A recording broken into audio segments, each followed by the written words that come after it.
Flowering plants undergo a unique reproductive process where there are two fertilization events.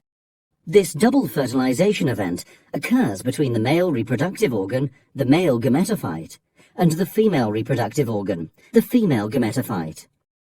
Before the fertilization event can occur, the ovule has to undergo some changes.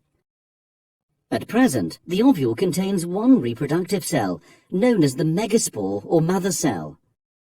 This cell is diploid and undergoes meiosis, producing 4 haploid megaspores. In the majority of species, 3 of these megaspores degenerate, leaving only one surviving megaspore. This surviving megaspore expands and undergoes 3 rounds of mitosis to produce 8 haploid nuclei.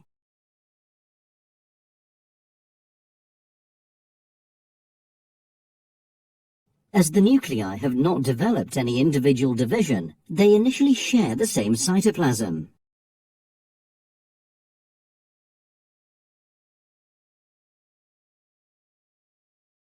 This complete structure is known as the embryo sac. Within the established embryo sac, cell walls begin to form between most of the nuclei. 3 cells named antipodal cells form opposite the opening of the ovule, known as the micropyle. Another 3 cells form above the micropyle. 2 of these are synergids, and the other is the egg cell. This leaves 2 nuclei in the center of the ovule.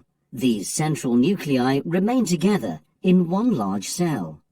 It is the egg cell and this central nucleate cell which will eventually become part of the double fertilization event.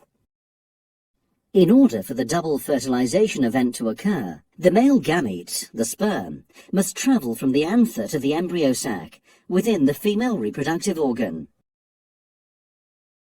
The pollen grain contains 2 main cells. A cell named the tube cell makes up the bulk of the pollen grain, and the sperm cell, which at this stage is known as the generative cell.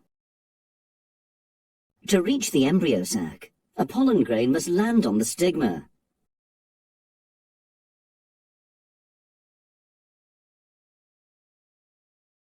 Once landed, it begins to germinate. The tube cell forms a long structure down the style and into the ovary. The generative cell travels behind the tube cell nucleus.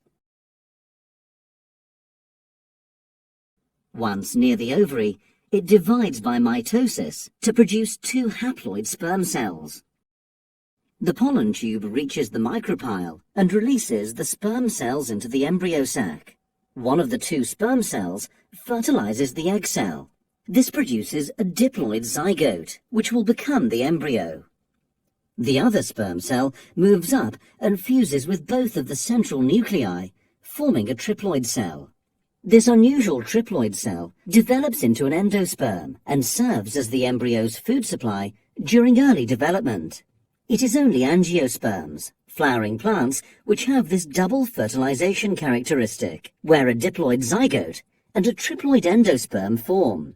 Gymnosperms, pines, tracheophytes, ferns, and non-tracheophytes, mosses, lack this double fertilization feature.